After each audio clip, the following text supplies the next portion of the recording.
not blind, but actually just banned here to start things off. No junglers.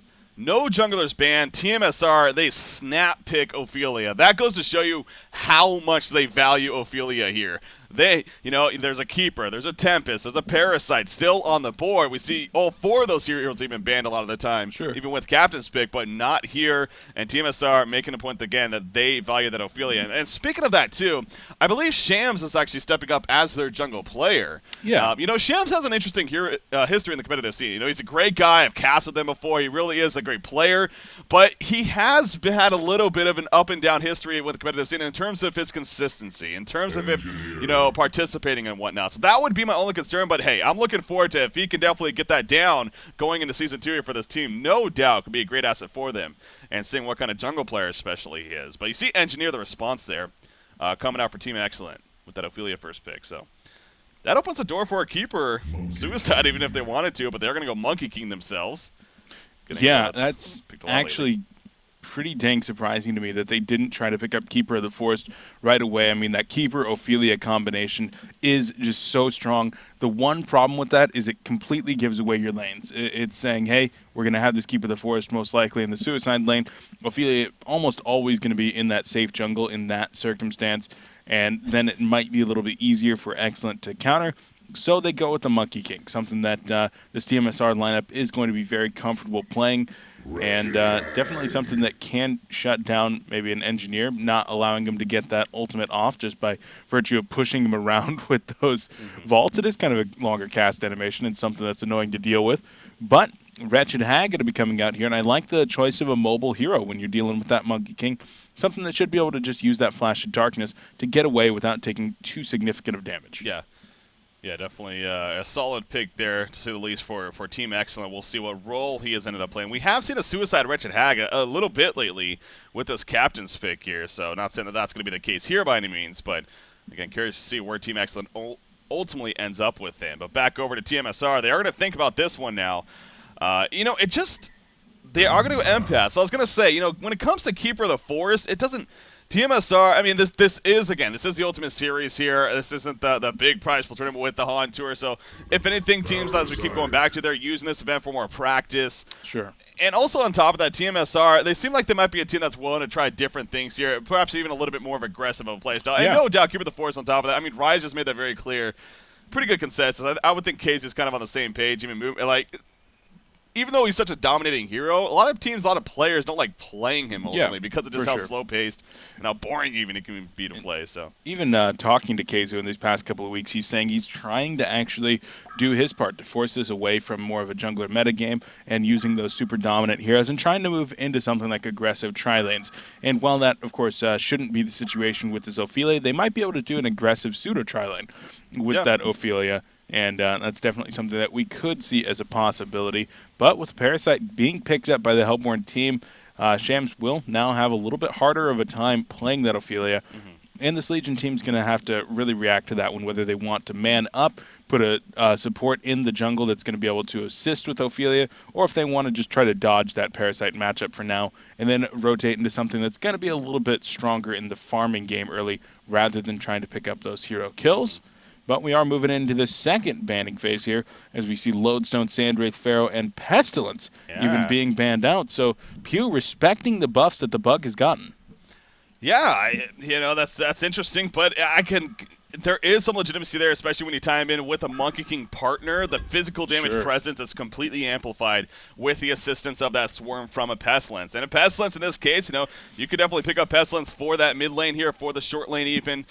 So they just don't want to risk it, is what it comes down to. Bubbles is the first pick after the second set of bans there coming out for tmsR. Keeper of the Force was the final ban, by the way. From Team Excellent. So I do kind of wonder if the Keeper would have been picked there. Clearly they wanted the Suicide option at that point, and they do go with Bubbles in the end. So going to take that away from Team Excellent here. As far as xCet is concerned, another hero we've been seeing a bit lately is that Plague Rider, and with that armor buff, could be good for against something like that Monkey King. And they are still looking for a Suicide themselves. They are right-clicking Wild Soul, though, so we'll see if that is the option they go with here, but Brodix 5 level, given his opinions at least.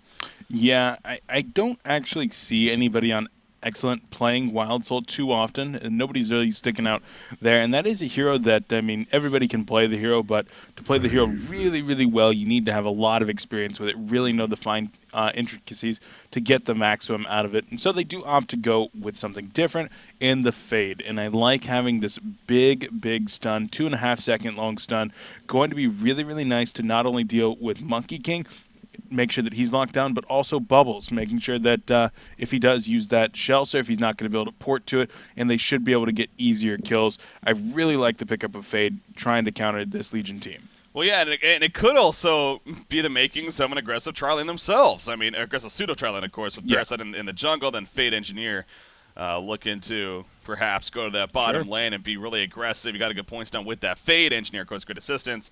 And Parasite, that also sets him up to heavily harass Ophelia right off the bat, as well as good positioning in the middle gank as well. So it definitely could be possible here from Team Excellent back over to tmsR as far as what they're looking for here. You know, maybe something. Raleigh was banned, I take. Yeah, Raleigh's definitely banned here. Maybe still kind of that beefy hero for that middle lane presence, something like Moraxis. Okay, actually, they're going to go the Dark Lady route, so they want to have that short lane Dark Lady here, and perhaps send that Monkey King mid with that Empath. But and there's one aspect of this Dark Lady that I really like as the last addition to this Legion team, and that's going to be the silence on the Dark Blades. As I was looking at the Helmborn team, it really, really is a spellcaster-based team. There's no short lane carry just yet being incorporated, and without the spells, these heroes are all extremely weak. So something with a silence like this Dark Lady is going to wreak havoc on the Hellborn team. And as a result, now you've got to kind of consider what you're going to do with this final. Maybe you do want to get something that's going to have some kind of a right-click presence that's going to be able to fight back while silenced, or maybe you're just going to go for something that is going to be more positional-based and trying to rely on that superior positioning to make sure that you're not going to be in the fray, getting just cleaved down by Silhouette. Dark Lady. Silhouette? I like Silhouette here as far as an option.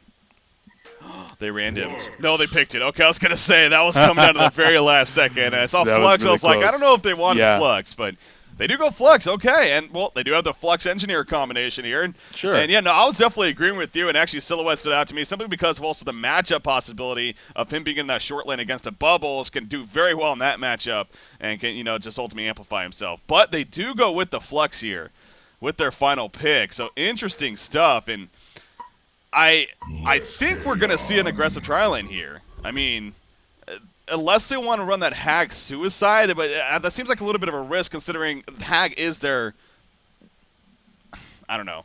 Yeah. I feel like they kind of want the good levels and the decent earlier on farm on that Wretched Hag to kind of get this mid-game team going. But I think they're actually going to be running the Flux is going to be a solo. I'm like 99% sure here, and I'm pretty sure it's going to be a suicide Flux. With that being said, it could be a solo mid-flux and then have the Engineer team up with Fade in that bottom lane with Parasite to get that aggressive pseudo tri-lane. And in fact, that might be what it is they're all kind of moving down there, but it should be a solo Flux. yeah, well, again, I like the idea of the aggressive tri-lane here with the Engineer Fade of Parasite. I really do, especially with that Dark Lady pick. You know, really being able to pressure the Dark Lady. Now, granted, she can still do great with the Taint Soul, with the Hatchet, as far as getting last hits, but it does put a lot of pressure on tmsR when it comes to the laning situation, again, especially with Ophelia. Now, you even see Ophelia right here. He does go boots first, you know, probably even expecting that Parasite to be heavy harassment on him to start off this game. So now Parasite did not go boots. He does go the blood chalice. That doesn't mean he's not going to be aggressive, but choosing not to go the boots first, especially when Ophelia did, it will make it a lot more difficult for him to have that good harassment on Ophelia. That is for sure. But they are going to ward a site here as well as a pole camp. So actually, with that information, you were right, Beef. They are going to send the solo Flux here at the bottom lane, it looks like, and kind of just go more of a passive route in the end. And the issue that I kind of see with this is that they didn't actually provide any vision on the left side of this bottom lane, trying to actually get any vision so that Flux was going to be just a little bit more safe. A lot of times you're going to see wards in that location trying to provide the vision. So if the support comes around, that Flux might be a little bit better, but as he is stacked some regen now, 300 regen, 300 gold worth of regen going into this lane, he should be able to get at least some farm as long as this ward doesn't get countered, but Oh, man, look at Fitzky's ward that he actually just placed right there. Yeah. That's going to be a really, really aggressive ward trying to completely zone out Flux, and they've invested resources into that now, so they've really got to shut down this Flux. If they lose lane control, this is going to be really, really bad. I don't see that happening. Yeah, I mean, Flux is going to have a difficult time. And actually, this is kind of just hitting me, but especially with them going this Flux, because see right there, I mean, he is able to compete with this empath when it comes to harassment, especially if she runs into the release range right there. So he did get fed the extra regen as well with the extra set of blight zones. But anyways, I honestly would have loved to see a prisoner pick here instead of that Flux for several reasons. Now, obviously, this is a little bit of, I just want to see the hero again because he was so damn entertaining when we saw him play by Cakes the other day. But they are dealing with the Monkey King. That W of his with the Shackles is great against the Monkey King, as we keep going back to. And he kind of fits that beefy hero that Flux is fitting here. On top of the fact, sure, Flux's ultimate is global, but Prisoner's ultimate is kind of the same thing as a Flux, just in a lot smaller of a radius. But it does accomplish that same idea that you're pulling those heroes in to a vicinity to set up something like that Engineer and the Wretched Hag. So I honestly think a Prisoner pick here could have been very legitimate for Team Excellent, but they do go with the Flux pick in the end. And, you know, Flux obviously brings his own set of tools, and he could definitely still be great, but God, we had a chance to see, really had a legitimate chance to see Prisoner here, I feel like. I absolutely agree with you. That would have been a very fun one to see, and definitely could have fit into this lineup, but in this case, it's not going to happen. As you mentioned, Flux was trading the autos down there with Empath, and the problem with this for Empath is she's happy to trade right now, but she will run out of regen much earlier than this Flux, and then it's going to be trouble for him down there. But speaking of the middle lane now, then that Monkey King, he's sitting at 4-2, utilizing that hatchet to try to get as many CS as he can. But looks like Fade doing a good job not only of keeping lane control in this middle lane, as it looks like it will push up here in a second. Also doing a great job, sitting at 14 and 11 CS, just 2 minutes in. Really, really well done by Excellent in mid. Yeah, Monkey King does have that great getaway potential. So in a 1v2 matchup, in that sense, he can actually be pretty good. He also has high base armor, the 5.7 armor right here. And, you know, as you mentioned, as long as he just doesn't poke in too far. Slicks is known for playing extra aggressive at times, but obviously in this matchup, you want to tend to play fairly passive, and he most certainly is doing that. So in this situation, as far as staying alive, he is a good hero for that, but he is being hindered at the same time, and Monkey King does have that snowball potential. Top lane in the meantime, Bubbles actually using the take cover right there on the leech, I believe it was, so he didn't take the damage from that, and in the end, he is going to be fine. But again, Monkey King, he is going to have the slower start, so the idea of him having that early on Energizer into an Assassin Trial, something like that, not going to be taking place here for our Legion team. This is going to be much more of a passive game, farming on the Dark Lady, being played by Moon Meander here, and building up from that stage. Once she gets some good farm, you know, then try to pick up that rotation farm on Monkey King. But at the same time, you are valuing farm on Dark Lady, so I am kind of curious to see how Slicks is going to recover with this farm when it comes down to it. It is Slicks, though, so not that I'm too concerned, but... Yeah, I don't think he's going to have too much of a problem there. I really got to commend Fitzky doing the job that he's doing right now at zoning out this Flux. I mean, look at where Fine is. He's actually just hugging the tower, not even stacking the Ancients at this point, but really not feeling confident being able to get into experience range at all. And wow, it's really, really well done for all that regen. You can't, well, middle lane. Again, he's great at getting away. Yeah, but is it going to be enough? That double damage fade is there. Burning Shadows are available. Oh, nice juke from Slicks, going the opposite direction. And Brodek's not able to finish him off. A juke, but a little more patience there from Brodek's 5 levels, getting the vision before. If he waited just a second longer, then that would have been a kill on a Monkey King. But he used the ability as soon as it came off cooldown, thinking it went one way. He went the other, and I feel like they missed out on a very, very good kill opportunity right there. So unfortunate, but in the end, Fade is still having a hell of a time there in that middle lane when it comes to a Grief Farm. So, you know, not the end of the world by any means, but... yeah, definitely missing out on a kill opportunity. This jungle situation, though, with that said, obviously Parasite coming in right there, looking to be of assistance. Not able to get the kill, but back to farm he goes. He does have his boots now. You compare him to that Ophelia, he is having a 50 gold per minute higher time. So those Ward of Sights earlier on, shutting down Ophelia to an extent, and they are stacking the pole camp, so she's not even able to take advantage of that either, as Fitzke is going to be pulling that right here with a triple stack. So Ophelia's farm is struggling here early on for Shams. Yeah, hers should be able to pick up a little bit as she starts pushing some towers at some point, but maybe maybe a little bit of mistakes in addition to the wards that were really blocking it out. Parasite without kills will actually up top. Bubbles might be in some trouble. Wretched Hag applying the damage, but it was actually a really nice take cover there. Yeah, from he's Kaizu. really good at that. He should have been in a little bit of trouble, but with that nice take cover, was able to survive. So anyway, like I was saying, without kills, Parasite's farm will start to taper off as Ophelia should start to gradually increase over the next 5 minutes as she gets more creeps available to her and she starts being able to push those towers. So it's really going to be up to Parasite. Once he hits level 6, he's going to get that silence and going to need to use that face hug in order to get some kills to help his team out. Well, they need to start thinking about addressing this Dark Lane in the future. It's understandable why they haven't yet. I mean, but it goes back to the idea of how they chose to lane this from the beginning. You know, that's why I was so such an advocate of the pseudo tri-lane setup, because this is what's going to happen now. We're seeing it unfold. tmsR Moon Meander is having absolute free farm, and he is capitalizing. He is not a player that will miss out on those opportunities. We do see in the middle lane, Monkey King coming in right here. Burning Shuttles hits, though. The Kexon also going to push it back, as well as the Minotaur right there. And so the Ophelia gank mid, Bubbles even coming in with a Kelfield ready to go, is unsuccessful. So that's actually kind of a big deal. I mean, Bubbles porting in and not getting really anything out of it. Nox is going to open up his doors to just get some really good farm himself now for the next minute or so. While Bubbles makes his way back right there. But look at Dark Lady, already over 400 gold per minute. She's sitting on 2,400 gold. She was sitting on almost 3,000 until she just bought boots. Oh, okay. So she got the boost. She's probably going to go straight into Rune Cleaver from here. Yeah, and if you actually take a look at the lane, going to be pushing up here in a level 7 Dark Lady versus a level 2 Flux. Should be able to take this tower without any kind of rotation coming in from the team. And in fact, there's the Illusory Veil going to be used, just being able to nuke down the creeps even faster. With the single catapult already there and another one coming in at, well, 30 seconds or so. They should be able to get that tower, but Breaky, I missed the Bloodlust. I caught it on camera, though. That's what matters the most, surprisingly enough. And now Monkey King in the middle lane. A lot of damage coming out. The turret also doing Bloody Fall. A little bit funky of a situation to die right there, but he heavily vaults backwards against Kill. Flux in the meantime at the bottom lane. Skeleton Net comes in. The wall goes up. And yes, Flux will die as well. So at least a counter kill. Action starting to pick up all of a sudden now, Beef.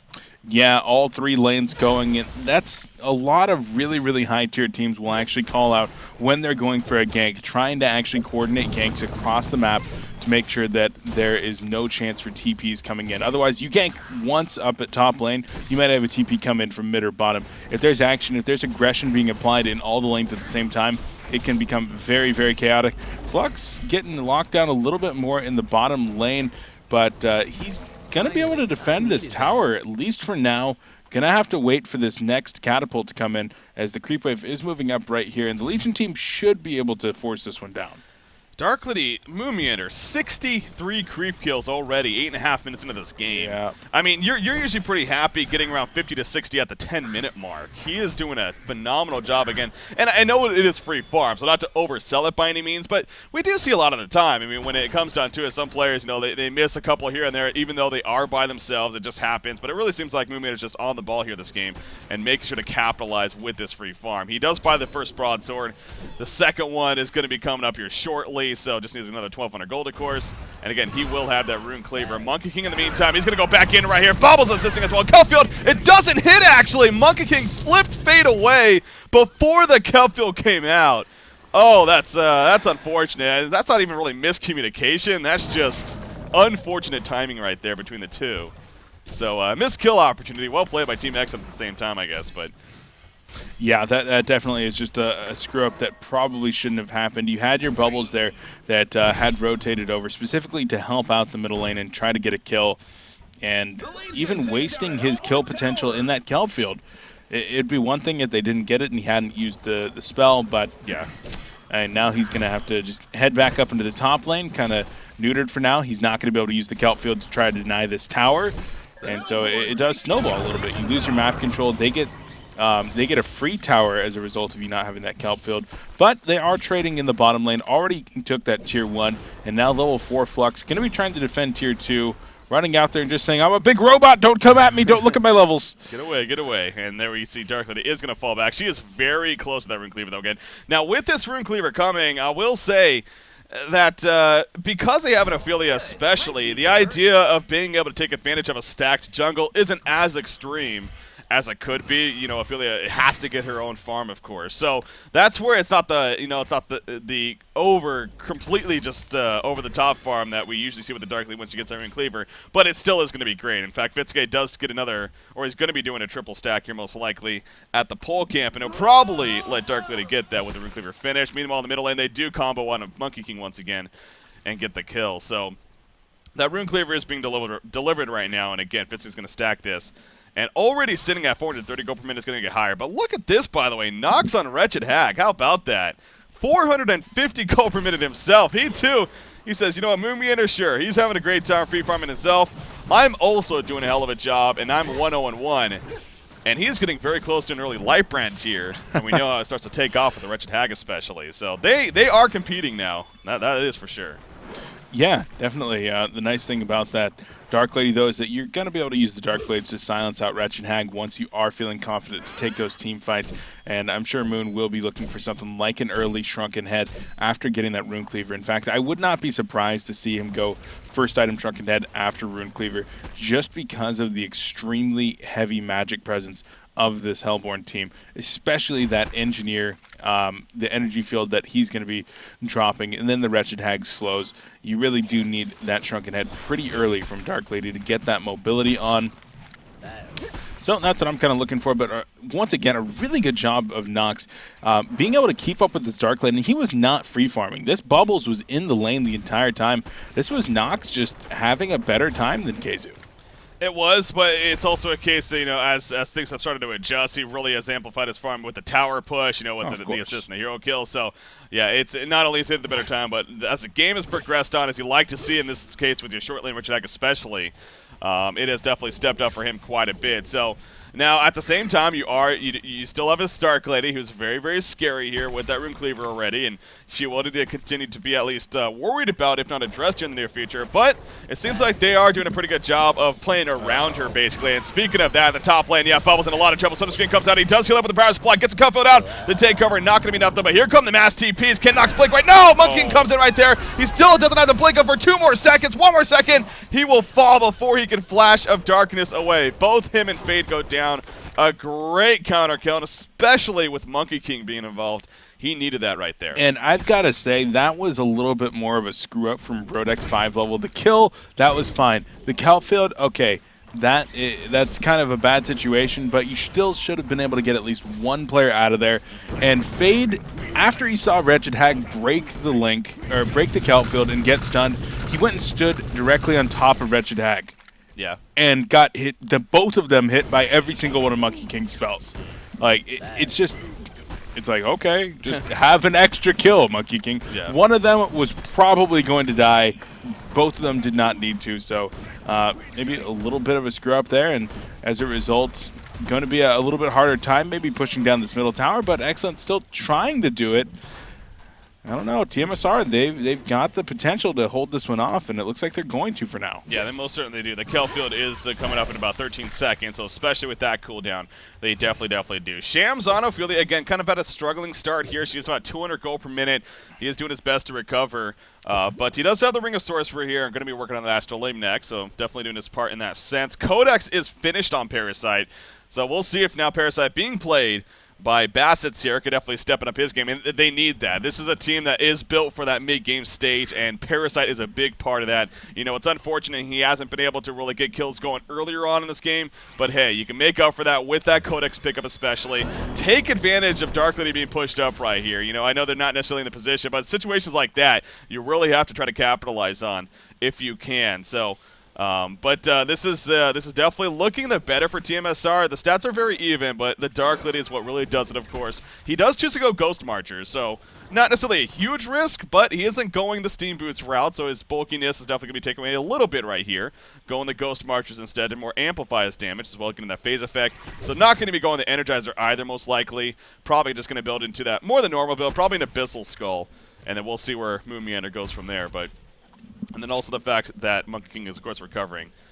Chat did bring up a great point. I actually want to give a shout out to chat here on the Flux pick. By the way, you know when I was talking about why maybe would have liked to see Prisoner more. Sure. The Flux does bring one thing over Prisoner that is actually a pretty big deal. His ultimate does give vision on Invis as well as Dark Lady's Cover of Darkness. So it can be seen as a pretty solid counter to that when you think about it. As soon as she Cover of Darkness, you just Flux ulti and you get that vision. So it kind of negates her ability in a sense. So that there is that power to the tool. And maybe that's what xCet was thinking. Speaking of the ultimate, they use it right there. And Monkey King just glides away. That was an awkward position, honestly. Not even get it now. Well, they're going to go in right now. Cover of Darkness was applied. Flux Ultimate was down, obviously, so not able to use that as a counter. And that just was not as planned there for Excellent. Yeah, right. Caster's Curse coming into play right there, apparently. Yeah, fine. Definitely trying to make something happen. Just hoping to get somebody with that ultimate, maybe get some vision, see if they were going to be clear to push that middle tower. And then as soon as it was down, the Hellborn team making the rotation and then able to take him out in the middle lane. A nice pick, and once again, putting a stop to that push. The Hellborn team still restricted to just the one tower push that they did get in that top lane. And as long as you can hold down that middle tower, and that is probably the most important tier 1 tower, most of the competitors do agree on that one, just giving you so much control over the middle of the map. And you can even see the amount of Ward of Revelations that Keizu and Fitsky have been dropping in that middle lane, trying to make sure that there was going to be no vision for this Hellborn team, so that they are just not confident to push down this tower yet. Yeah. And doing a really good job of holding on to it. Yeah, the pace of this game right now, it is most certainly in Too Much Sugar's favor. So I would love to see, and I know, trust me, I know it's a lot easier said than done. I know I could just simply say it and make it sound very, very easy. I understand that it is difficult with the vision going on with the team, and they were playing against a great team in tmsR. Now they're going to catch Richard Ag up here with the kill foot, but here's a counter kill chance. Parasite goes in, and Monkey King absolutely explodes, and now Bubbles actually might be in a little bit of trouble. Richard Ag is going to go aggressive. There's a Sonar Scream. She does have a Bat Blast as well. Is she going to chase further? No, she is not. KZ ports away with the Shell Surf, and he will be fine. But that's, they need more of that. Great timing with the counter from Parasite. And also Fade. They really, Fade has kind of dropped off to an extent. He had a really good start. They had a favorable lane there in the middle with her and Engineer against that Monkey King. But Brodix 5-low, unfortunately, hasn't been able to make the best of that, it seems like. He does use his reflection right there, but can't find the opportunity. He is going to be level 11 shortly, so maybe that'll open up the doors a little more here. But they definitely need to continue that pace of, we want to get kills on you. We want to keep you guessing here. And I think one of the biggest things of why Fade has dropped off a little bit was their inability to take down that tower in a timely fashion. They've been actually trying to bring that tower down for about 7 minutes now. Yeah. And that is one of the pivotal places where you need to be able to get past that point as a Fade. And without being able to get down there, it makes it a lot easier for Rev Wards to be down and for this Fade to really get spotted out by the Legion team. Now that that tower is down, she should be able to more effectively use her spells and that reflection to get in there and try to get an easy pick off. But I want to actually point out something with Dark Lady. Yeah. Just picked up that Light brand as a farming tool. This is Moomianer saying, You guys aren't addressing me. I honestly see this as a slap in the face to Excellent here. Oh yeah. He's basically saying, you're not addressing me. You're not ganking me. Even with the Parasite, a Fade, a Wretched Hag. You're not addressing me. I'm just gonna build all damage and farm here. Really no survivability with hell, Rune Cleaver, Ghost Marchers, Light Brand. You're looking at very, very minimal stats from that, especially on the side of survivability. Actually, there is nothing. I don't know why I had to double check that, but yeah, of course, Light Brand being just only intelligence. So he has 1,024 life, and that is all. No mitigation from Mystic Vestments even or anything like that. But Excellent, they're still not responding. They're still trying to make this more of a, okay, we got a Grimoire Power now on Wretched Hag.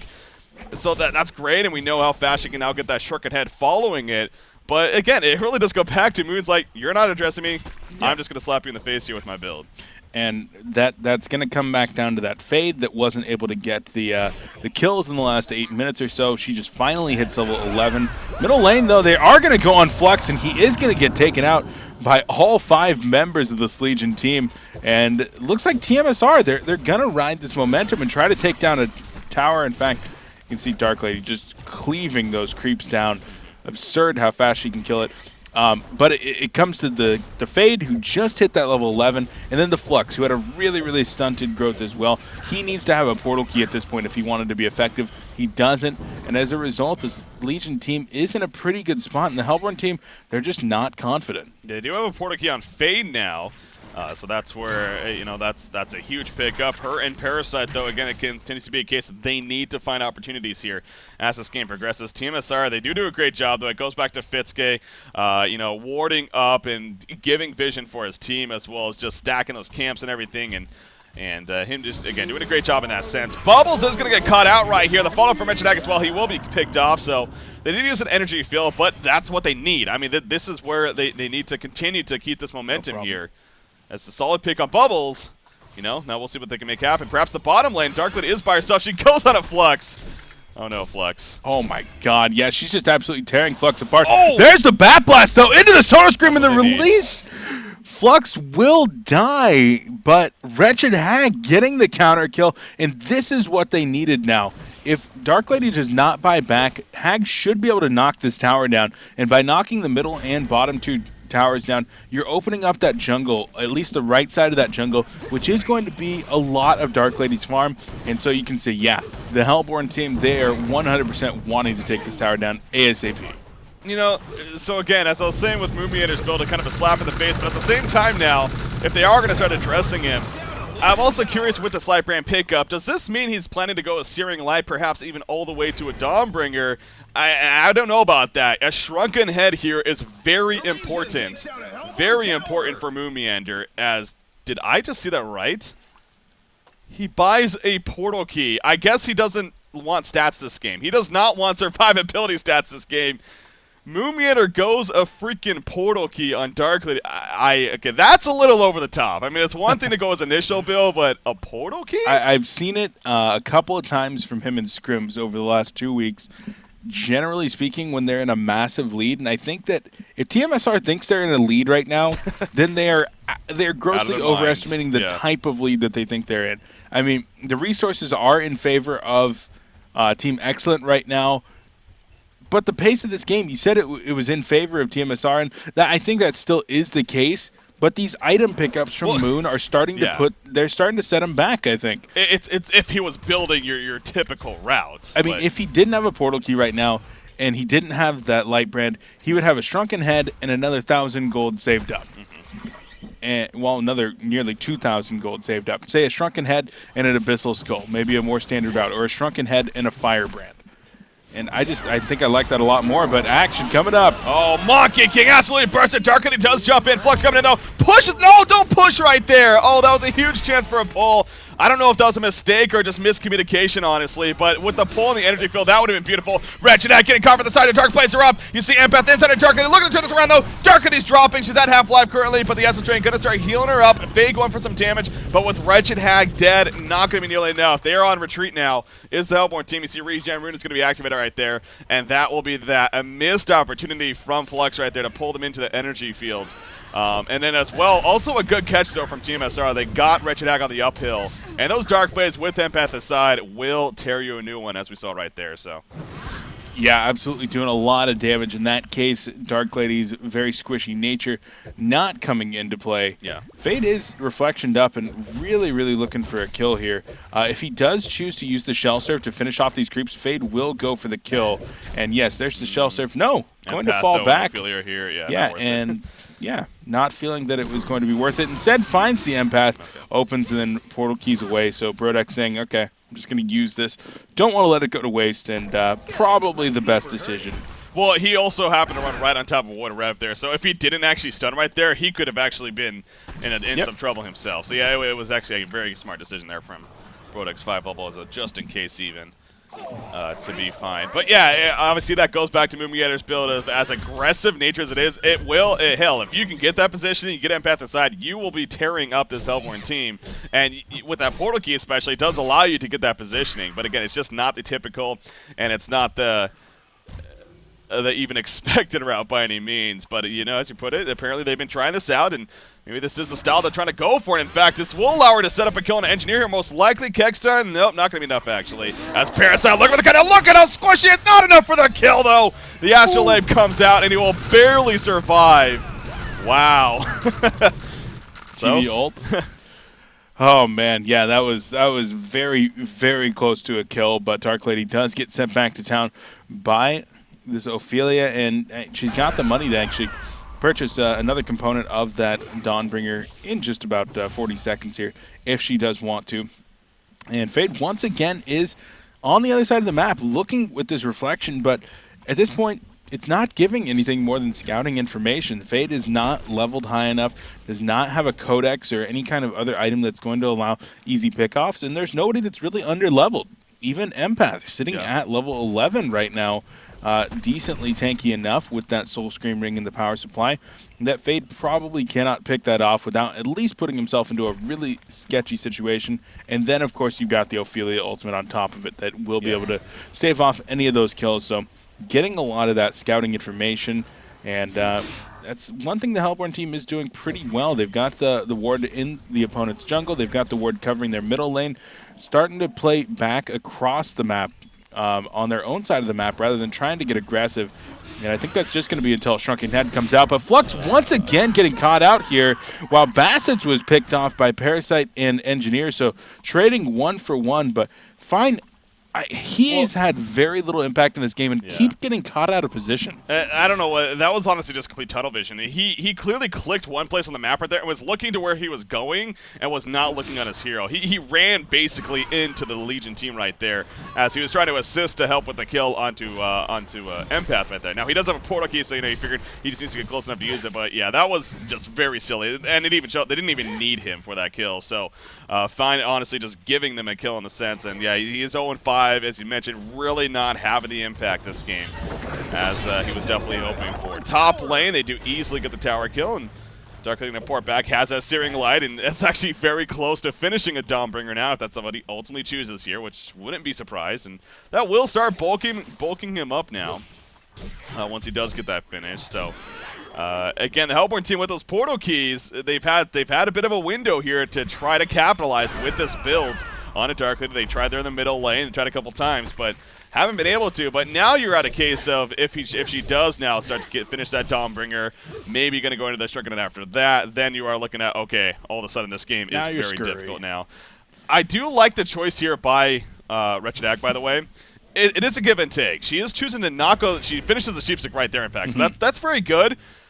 Not going the Shrunken Head, though. If Darkly does jump you, and with that portal key she has a lot of opportunity to, the silence will absolutely tear you apart, again, as we saw. So that's where it's a little risky, but I do get it because you want that CC. Yeah, you absolutely want that CC, and with this Sheep, I don't think Wretched Hag's going to be looking to take team fights until she gets that Shrunken Head. She might participate in a gank to try to pick a hero off with that Sheep, but with the level that she's farming at right now, she should be able to finish up that Shrunken Head by 35 minutes, absolutely no problem. Maybe even looking to see that in the next 5 minutes or so. And once she does have that Shrunken Head, that's going to be the key for this Hellborn team to try to take those team fight engagements, trying to beat Dark Lady to that Shrunken Head. If Hag can get prepared before Dark Lady has one available, that's going to be the opportunity for the Hellborn team to get a big team fight and then capitalize on it from there to try to take a decent lead in this game. But it's all going to be about making sure that not get picked off. Wow, I am having a really hard time saying that word right there. Making sure not to get picked off, and then from there being able to take an effective team fight. Codex is level 2, by the way, on Parasite, so I always like to keep a tab on that as far as how that Codex is progressing here. But it looks like Dark Lady is going straight into the Shrunken Head now. I think Moon Meter's kind of realized that. Maybe I've overstepped my boundaries a little bit, and it's happened to work out so far, but if I keep going the route of staying away from especially a Shrunken Head, then that might come to bite me in the ass. So I think he is going to be going for that now.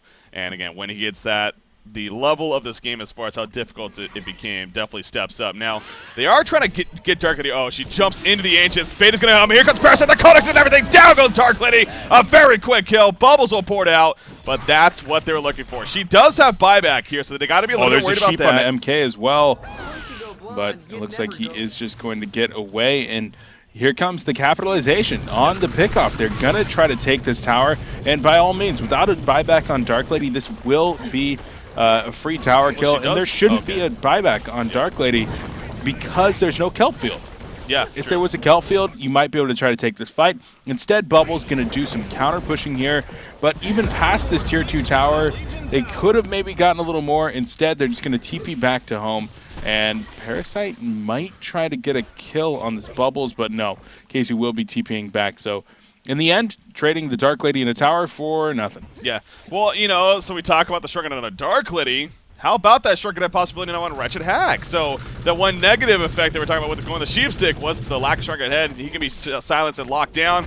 With that Shrunken Head now, he will be a lot better against that Dark Lady. Now, he doesn't have it yet. It's still a little bit off, but with 2,600 gold and having a Grimoire power, especially on a Wretched Hag, it comes very, very, very quickly. So, and the gold swing right there was great, not only with the hero kill, with the tower kill, but they also stole the rest of the Ancients right there that Dark Lady initially started and why she got ganked in the first place. So, that was at least a 2,000-3,000 gold swing right there in the Hellborn's favor. She does buy the Warhammer as well as the Mighty Blade, so the Shrunken Head is going to be coming up here very shortly for herself. It is also coming out, though, for Dark Lady, and unless they do something about that in the next minute here, we probably will see it on Dark Lady going into the next fight. So we're going to really enter that next stage of the game now of those Shrunken Heads here finally coming out. Most certainly a lot later than expected, especially on the Dark Lady, but it is going to be happening now.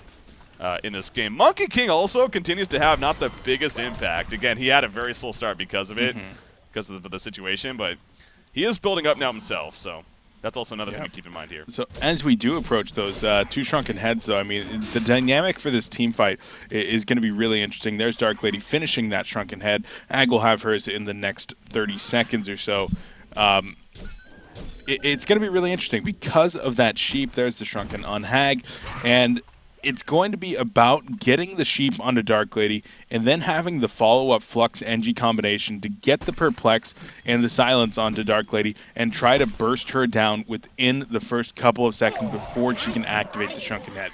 If she activates the Shrunken Head, the Hellborn team has almost no business being in that team fight at that point. Yeah. They have to be able to safely turn tail and run, or if they can't run, then they're going to have to fight at a disadvantage.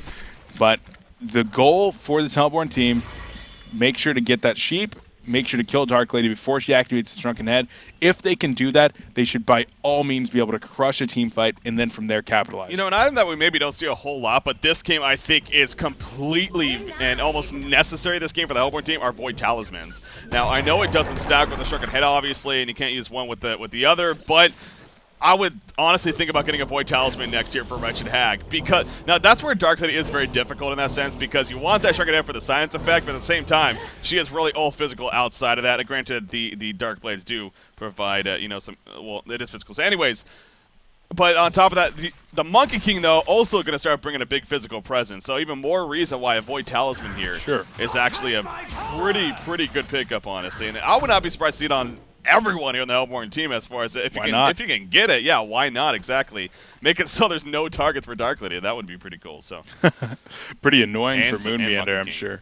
Yeah, and so that's definitely a possibility. The next item I'd actually like to see on Wretched Hag is a Hellflower, which is something that we haven't seen very often, but with the change to that item, they actually did make the duration on it longer, now sitting at 4.5 seconds of Perplex. And when you're trying to kill Dark Lady, if your entire goal is to kill her before she gets the Shrunken Head off, Hellflower is a really good tool with that Sheep as they catch Monkey King.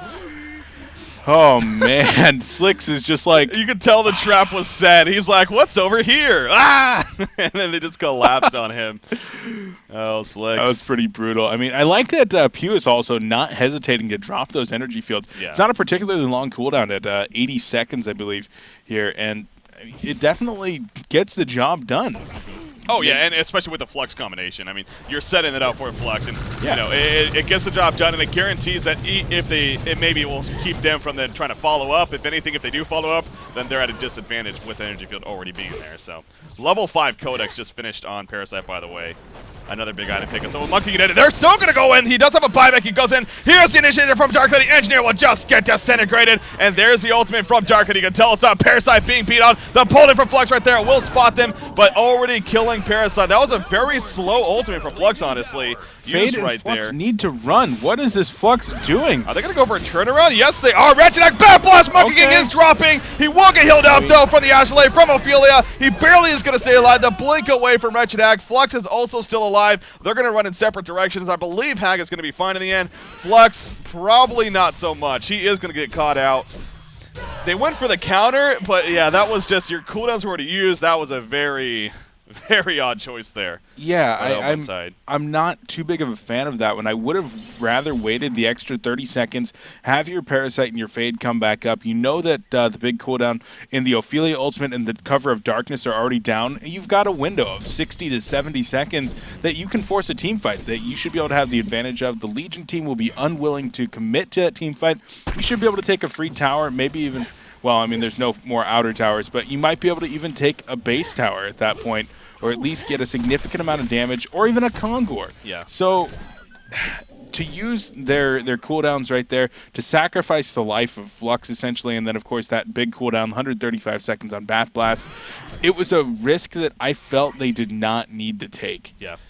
But going back to actually the initiation on that fight in the bottom lane, that was what won the Legion team that fight. Well, you didn't necessarily expect it because Monkey King was dead. Dark Lady just went in guns blazing, popped the Shrunken Head immediately, saying, I might not get the full 10 seconds of this, but I'm sure as hell going to get the silence and kill somebody. Say, if we can actually check that real quickly while we still have some dead time, the thing I want to notice here, what happened with Flux? Because he had time here to push them away. Was he silenced or anything? Okay, there's the ultimate for Dark Lady, immediately pushed them away right here. He just simply did not. Yeah, he was running, and then he finally uses it right there, but by that time, the Dark Lady Cover of Darkness, it seemed like it was already fading off, and on top of that, he pulled them, as you said. So, yeah, and again, Fine's a great player. He's had great success in the competitive scene, but this game, I don't know if he just doesn't have a lot of history playing Flux or whatever, but something's off. Something is off. Yeah, he's just not making the best decisions here, and they aren't really capitalizing with him, unfortunately. So, but that was also just obviously very well played by tmsR, as you were stating. I mean, just great initiation on their part, great buyback from Monkey King, and it's set up beautifully. Brutalizer picked up by Dark Lady, so she is really amping that damage now, as well as that stun proc given to her. So not even going to finish the Dawnbringer. He might even go for that next, but she is just going to be hitting very, very hard. You know, she definitely isn't going a beefy build by any means, but with the damage with Empath inside of her, and if she can continue to get that team support, Ophelia heals and whatnot, it honestly isn't the biggest deal in the world. The Shrunken Head was that main item, so once she's gotten that, then she's going to be able to have free reign in these fights, it seems like. Wretched Hag does have 5,800 gold saved up here. What is she going to go for? You talked about the Hellflower, Savage Maze, so she wants some right-click presence here. I guess I'm fine with that. The Shrunken Heads make it difficult, so why not try to get some auto-attack presence? Yeah, it was really going to be one of 3 items that I would have liked to have seen there. Either the Hellfire, I think, would have been my first priority, and then maybe either a Frostwolf Skull or that Savage Mace. The Frostwolf Skull, just because it does get that slowing effect on Dark Lady through the Shrunken Head, and then gives Hag that additional tanky presence in case she does get silenced, that she's not just going to get cleaved to death in 2 seconds. But this one going the most aggressive and really being able to provide damage onto those towers from the low ground. I think that's the biggest part of this Savage Mace pickup on Wretched Hag, that she's now going to be able to stand in front and actually siege down those towers, which is something that the Hellborn team otherwise would have been lacking. Now they're going to be able to start forcing team fights in that base, and that's really what this enables. Oh! Okay. Engineer just absolutely melt. Even with the portal key, he's going to do nothing. There's a pushback from Flux right there. Cover of Darkness does come out, I believe, but they are going to be on the run, so no more kills are going to be happening. But you see the portal key pickup on Dark Lady from earlier on. It is paying off here, especially at this stage in the game now. She just 3-shot Engineer right there, 2 or 3-shot. Engineer, he doesn't have buyback. He's going to be up in about 24 seconds here. But Dark Lady again goes in on a Wretched Hag. There's the Shrunken Head, though. Here's the return. Oh, the Star Spirit as the Bat Blast comes out. Going to mitigate so much damage right there. And now Monkey King in the front lines. He's actually taking a lot of pressure. He may fall. No, very aggressive blink there from Wretched Hag. Not what you wanted if you're knocked. She falls, and that could be GG coming out. Yeah, that very well could be. Just right-click that Savage Mace. No buyback on Nox. The Legion team going to fall back and take a Kongor right here rather than trying to go for that base. And that's the correct decision to make when you're not sure if there's a buyback available. Yeah, exactly. By being in Kongor Pit, you have a lot more time to spot that buyback. Somebody's sitting there with that dab open saying, no buyback. No buyback, no buyback, every 2 seconds, letting them know. But the Hellborn team going to try to engage, does get spotted out right here.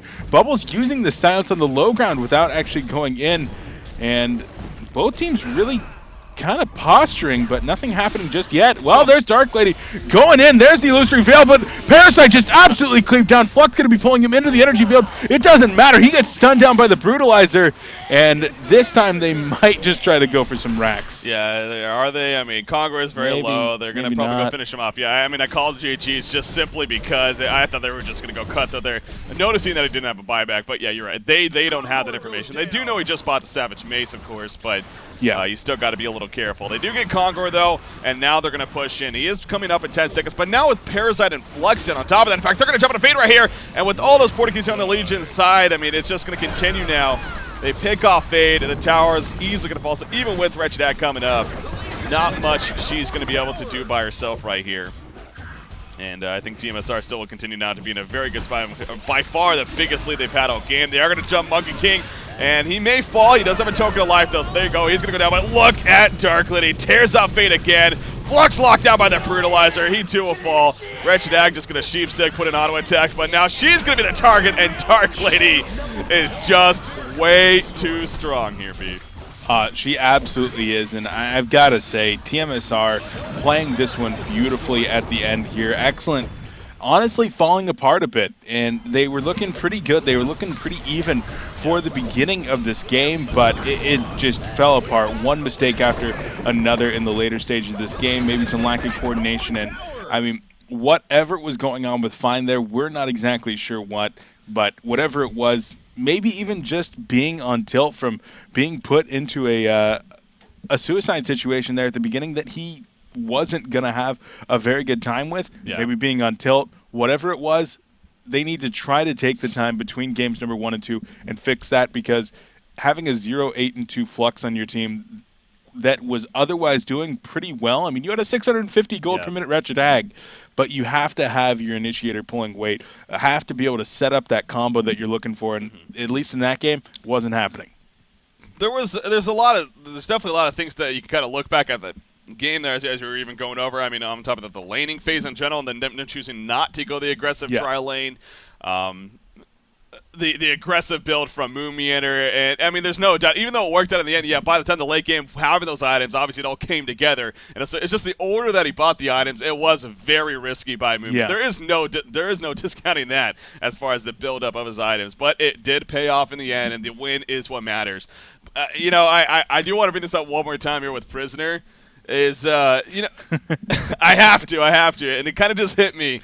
I also think, Prisoner, you could see him being decent against a hero like Dark Lady, too, with the W. I'm saying, man, the charging strikes can't be used with that on you. So there's another thing that can also help. I want to see Prisoner. Is that not obvious yet? Is that not obvious? Teams. I want to see him again. No, but obviously, no, that was also just very well played there from tmsR, and they took some risks, and it worked out in the end, specifically Moon Meander, of course. So congratulations, then, Beef, and okay, let's actually might as well jump into the last fight right here, just one more time. Okay, so they catch up. Look at the Storm Spirit. Oh, the gorgeous! Same frame basically, as the Bat Blast came out. Reminds me of the Hanskin Storm Spirit and Cole versus Lions at the grand finals of Han Tour Season 1. Oh, that was an awesome one right there. But I mean, you even see Wretched Hag blink in right there. No Shrunken Head up. And that was straight suicidal. Nox had to know that going in there that was suicide. But I mean, at this point, from there.